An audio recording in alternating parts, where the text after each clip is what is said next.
Alors après avoir fait les whiskies, après avoir fait les cafés, je voulais continuer à explorer les associations de boissons en cuisine en me concentrant cette semaine sur la bière.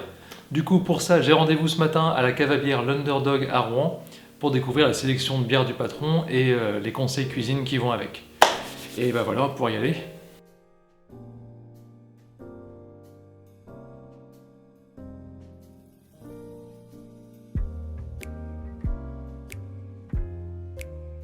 Déjà, est-ce que ça t'arrive souvent que les gens ils cherchent des conseils pour les bières par rapport à ce qu'ils ont prévu de cuisiner ou... De plus en plus, ouais. Ouais. Ouais, de plus en plus, réellement, c'est une grosse tendance en ce moment, en fait. Et il y a même des restaurants qui se montent en parallèle sur Paris ou ce genre de choses. Il n'y en a pas encore dans le coin, mais ça arrive vraiment souvent. Ouais. Parce que je sais que ça se fait beaucoup pour le vin, mais pour la bière... Ouais, non, de plus en plus, et justement, il y a beaucoup de gens qui reprennent le volant derrière, donc qui s'orientent vers la bière parce que c'est moins fort que le vin. Ouais. Et c'est une alternative aussi, quoi. Ok. Bon, du coup, j'ai vu que tu as préparé 3 bières, donc je vais te laisser présenter. Ok. Alors, du coup, Gulden Drac, Ouais. traditionnelle, bon, celle-ci c'est une spéciale, c'est la Brewmaster, qui est infusée au whisky. Celle-ci, je pense que ça va être parfait pour préparer une carbonade. En général, à Gand, il la prépare avec la classique. Si tu veux relever un peu le goût, celle-ci c'est vraiment top parce que ça a une petite touche supplémentaire dessus. Taille cargo de la débauche.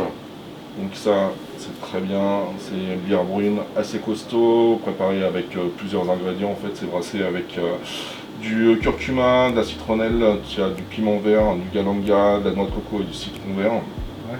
Donc c'est très épicé. Ça pique un peu. Et ça vient réchauffer le fond du palais, ça arrache pas. Et ça, pour tout ce qui est plat épicé ou curry, c'est top. Et en dernier, ça c'est plus pour le dessert, Jakarta Trip de Piggy Brewing, qui est vraiment plus dans l'esprit pour accompagner un banana bread ou ce genre de choses. En fait, même cuisiner banana bread avec une réduction de caramel ou genre un truc comme ça. Ah, du coup, je suis embêté parce que d'habitude, je vais en choisir un sur 3 ou 4 et puis faire un recette avec. Mais là, les 3 me tentent vraiment parce que le curry, j'en fais souvent et j'adore. La carbonade, je voulais essayer de faire une carbonade flamande. Ça, c'est aussi en fait la débauche, je conseille de faire un sauté de porc ou un sauté d'agneau ou même un sauté de poulet avec, carrément cuisiner avec. Ouais. Tu fais ta marinade avec, tu fais revenir et tu peux même accompagner ton plat après avec en boisson. D'accord. Ça se fait bien. Puis une banana bread aussi, ça marche bien. Ouais, en général, ça marche plutôt pas mal. Ok, bon, je vais réfléchir. Je vais peut-être. Je vais réfléchir à laquelle je vais choisir et puis. En tout cas, je te remercie beaucoup pour ça, c'est très sympa. Bon, bah encore une fois, c'était super intéressant. Et je suis très content qu'on m'ait proposé des bières à la fois qu'on peut utiliser, qu'on peut boire pour accompagner un repas, mais aussi qu'on peut utiliser pour faire le plat. À part peut-être la dernière avec le banana bread. Et effectivement, sur les 3, c'était peut-être celle qui me tentait le moins à faire en recette au niveau vidéo, tout ça, même si c'est super bon le banana bread. Et du coup, voilà, je suis reparti du magasin en hésitant entre la Gulden Drac et la taille cargo, et puis faire les recettes qui allaient avec. Et finalement, bah, je suis reparti avec les deux. Donc voilà, j'ai hésité encore quelques temps, et finalement pour cette recette, pour cette vidéo, bah, je vais faire la carbonade flamande avec la Gulden Drac. Donc la carbonade flamande, c'est un plat du Nord, c'est un plat de bœuf mariné dans la bière avec du lard fumé, du pain d'épices, de la moutarde, etc. C'est super bon, c'est une recette que j'ai prévu d'essayer depuis quelques temps déjà, j'en avais jamais fait, mais j'en ai mangé plusieurs fois et c'est vraiment super bon. Et quand j'en ai mangé à chaque fois c'était fait avec de la Guinness, mais là c'est une bière assez différente parce que c'est une bière blonde qui est 3 fois plus forte quasiment en alcool. Donc je pense qu'au niveau du goût, là ça va apporter quelque chose de différent. Donc je suis assez curieux, j'ai très hâte de tester ça. Et concernant l'autre bière, la taille cargo, je vais faire quelque chose avec aussi. Parce que là on a une Rice Imperial Stout et ça m'intrigue beaucoup parce qu'au niveau des ingrédients, on a curcuma, citronnelle, piment, galanga, noix de coco, citron vert. Donc on prendrait vraiment la liste des ingrédients pour faire une pâte de curry. Du coup effectivement, utiliser ça pour faire un curry à la noix de coco, pour faire du riz thaï, pour faire des marinades à la viande comme on m'a dit, bah, ça peut être vraiment super bien. Donc je pense que je ferai une vidéo crash test comme j'avais fait avec les ramen à l'encre de sèche, pour essayer de créer une recette qui va bien avec. Et je pense que j'essaierai de faire une recette végétarienne, histoire de changer un peu.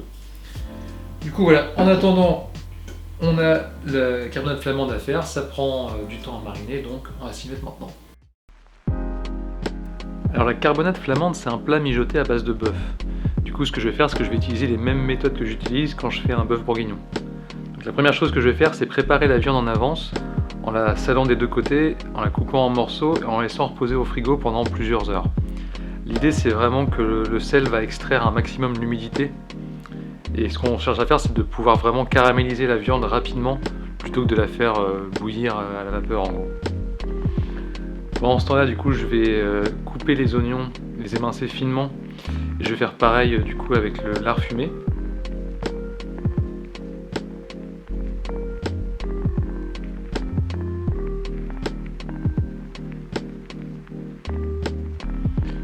Et du coup, voilà, au bout de plusieurs heures, on voit que la viande a rendu de l'eau. Donc ce qu'on va faire, c'est qu'on va l'éponger avec un sopalin en gros. Et du coup, je vais pouvoir la mettre dans la marmite avec un fond d'huile d'olive. Et ce qu'on cherche vraiment, c'est avoir les marques de caramélisation sur chaque côté, comme ça. Une fois que c'est fait, du coup, on peut laisser poser la viande à côté.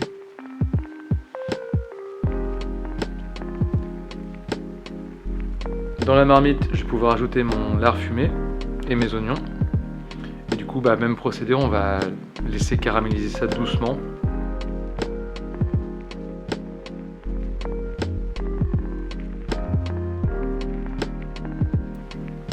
Et voilà, une fois qu'on a ces marques de caramélisation au fond de la marmite, ce qu'on peut faire, c'est rajouter du vinaigre de vin rouge, histoire de déglacer tout ça et de récupérer les sucs.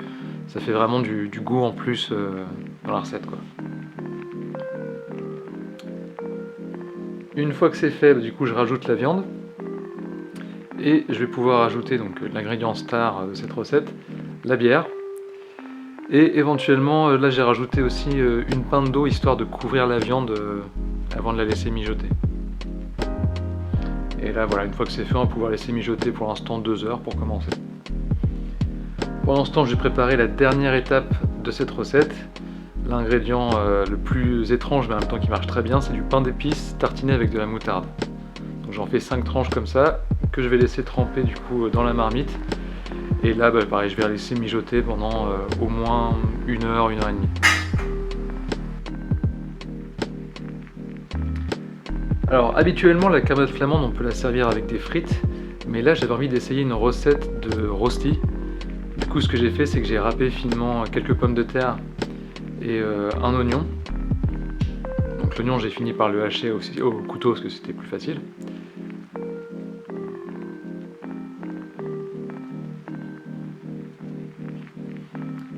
Ensuite, même procédé, j'ai rajouté du sel histoire d'extraire un maximum d'humidité. Et du coup, je me suis servi du torchon pour vraiment extraire un maximum d'eau.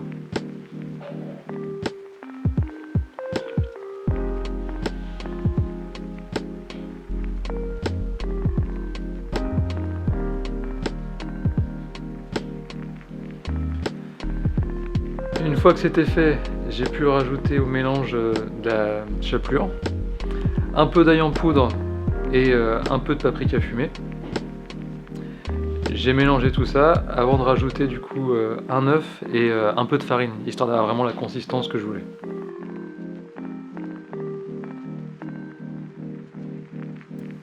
Une fois que c'était bon, j'ai pu former mes rostis avant de les faire frire. Et donc là j'avais une consistance qui était encore un petit peu trop humide, ça se tenait pas hyper bien, mais au final j'ai eu une petite astuce à la cuisson et du coup ça n'a pas posé de problème. C'est que je les ai arrosés, j'ai arrosé le dessus avec de l'huile bouillante avec une cuillère, histoire de bien solidifier rapidement le rosti. Et du coup voilà, une fois que c'est cuit, j'ai reposé ça sur le sopalin et j'ai immédiatement salé avec de la fleur de sel.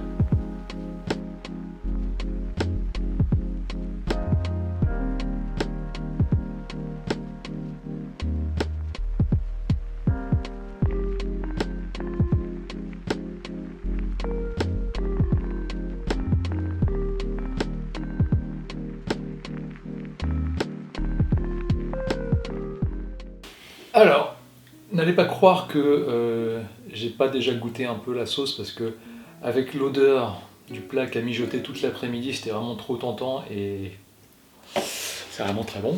Donc là, on va faire un test un peu plus en détail.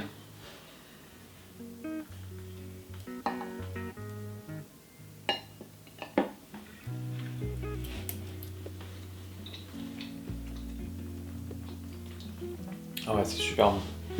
Il y a vraiment la bière qui se marie avec le pain d'épices, la moutarde, le bacon, etc. Je suis vraiment content parce que pour un premier essai, ça s'est vraiment bien passé. Il y a des choses qui auraient pu être mieux faites. Par exemple, au début de la recette, au niveau de la température, j'aurais pu mieux gérer. Il aurait fallu que ce soit un peu plus chaud quand j'ai mis le bœuf, histoire que ce soit saisi plus rapidement, plus efficacement. Et peut-être un peu moins chaud quand j'ai mis justement les oignons et les lardons pour que ça caramélise un peu plus lentement tout ça. Mais dans l'ensemble, je suis très content. Les rostis, pareil, c'était la première fois que j'en faisais. Vu l'odeur, je pense savoir quel goût ça a, je vais quand même vérifier.